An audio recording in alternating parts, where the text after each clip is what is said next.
Good evening. My name is Tatiana, and today I am going to share with you this reading: The State of Globalization in 2022. Russia's invasion of Ukraine has led to a new round of prediction that the end of globalization is nigh, much like we saw at the beginning of the COVID 19 pandemic. However, global cross-border flow have rebounded strongly since the early part of the pandemic. In our view, the war will likely reduce many types of international business activity and cause some shift in their geography, but it will not lead to a collapse of international flows.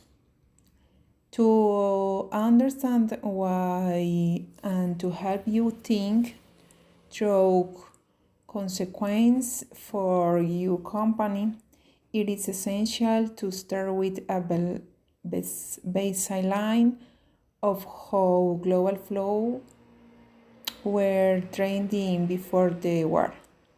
The DHL Global Condensness Index, which our team develops at the NYU Stern Center for the Future of Management, measures globalization based on international flows of trade, capital, information, and people. We looked here at the latest trends across through 4 categories of flows and consider early signals of how the war may alter their trajectories moving forward. 1. Trade flows. After plummeting at the onset of the pandemic, world trade in goods bounced back to above pre-pandemic levels before the end of 2020, and was setting new records by early 2021. The main reason trade roared back so decisive respite disruption to global supply chains was a surge in demand for trade goods. In the use, real person consumption of physical goods rose 17% from 2019 2021. The last time use purchase of physical goods grew so quickly was during the recovery from World War II. In contrast, consumer spending of service, many of which require in-person contact and are less tradable than goods, was down 2% over the last 2 years. Until 2020, there had never been a year when use spending on goods rose while spending on service declined, according to data going all the way back to 1929. Surging demand for goods could only translate into more trade and more consumption to the extent that supply could rise to fully its supply respond, but it was constrained both by normal limits on how supply capacity can be increased, and by the unique circumstance of the pandemic, including a large shift in which products were in demand, sudden plant and closures, labor shortage, and shipping delays. Without supply constraints, global trade in goods might have grown several percentage points more than in actuality in 2021. The war in Ukraine is exacerbating supply constraints and boosting inflation. The consequences are especially severe for food and fuels. Cake export from Russia and Ukraine. Countries are racing to reduce their reliance on essential imports from geopolitical rivals, but a wider retreat from international trade, which will further increase inflation, is unlikely. Several countries are actually cutting tariffs to combat inflation. The imperative to persevere cooperation with allied countries should also reduce the risk with their spiral of scaling protectionism. Before the war, trade was expected to grow strongly in 2022 and 2023. The amount of goods traded, world trade volume, is still likely to expand this year, but at a slower pace than previously forecast, not only because of the war but also because of COVID-19 outbreaks in Asia.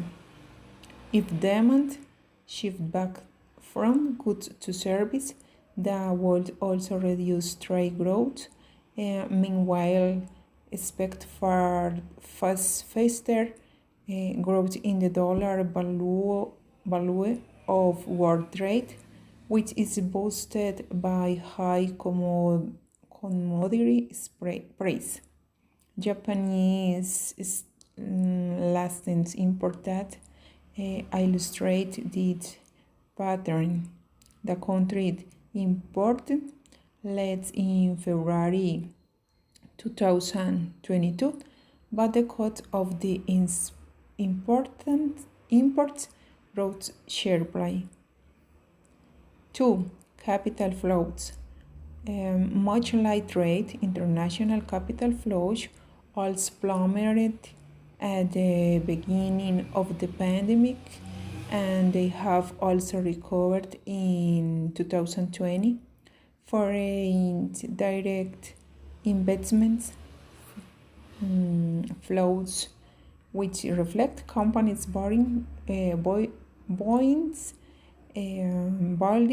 or rebearing in operation abroad.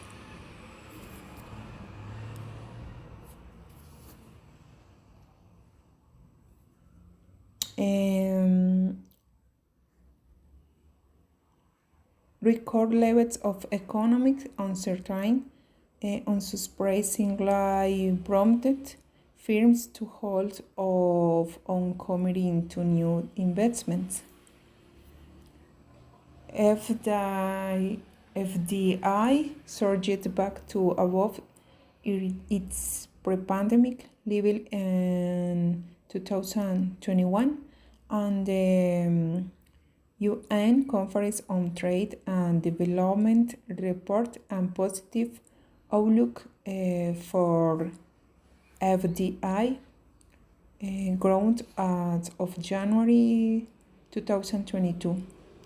However, international investment in new manufacturing capacity remained weak, signaling ongoing doubts about future prospects for global value chains.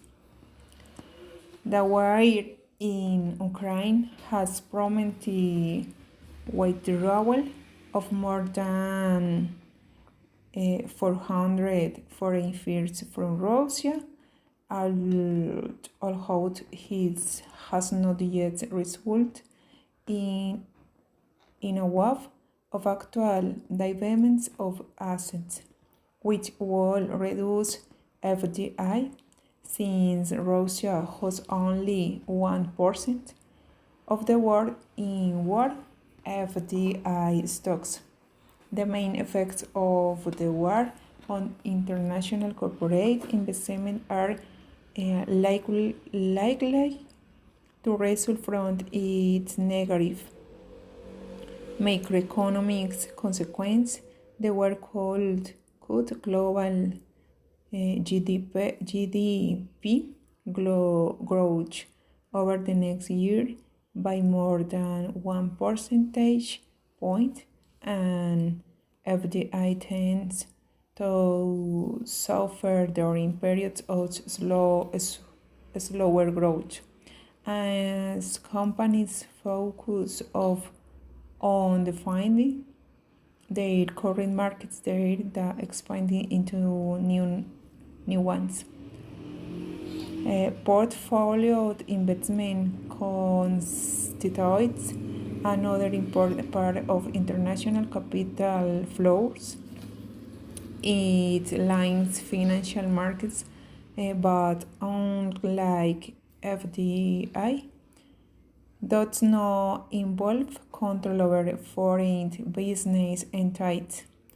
Portfolio flows plummeted and recovered even faster than FDI at the beginning of the pandemic. But the war in Ukraine has caused a predictable but style models pullback of portfolio investment from emerging markets. 3. Information flows. International day flows short as the pandemic sent in-person interaction online. The annual growth rate of international internet traffic roughly doubled in 2020, but the what youth and when time expects international data flow are still growing, but they grew more slowly in 2022 than in 2019. That first, with a broadening period of slowing growth across other information flow measures, the growth of international scientific collaboration has measured by the proportion of scholarly articles with co-authors in different countries. An international voice communities has slowed, and international payments for the use of intellectual property declined in 2020.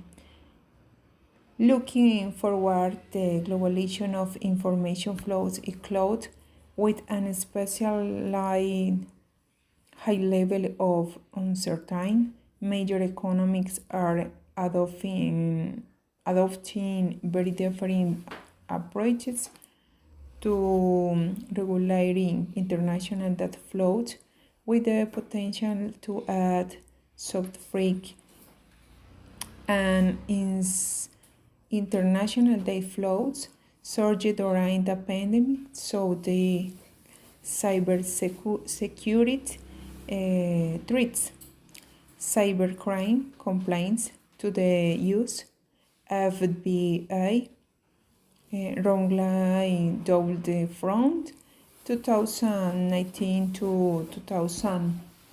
22. The war in crime further increased cybersecurity risks, and it has also led to new restrictions of international information flow by social media platforms with access to Facebook, Twitter, and Instagram blocked or limits in Russia. 4. People flows. International flows of people have been restricted severely during the COVID-19 pandemic due to their potential to transmit the virus and its variants. The number of people traveling to foreign countries fell 73% in 2020 and was still down 71% versus pre-pandemic levels 2021. The pandemic reversed 3 decades of growth of international travel, and the war will slow the recovery, especially in Europe.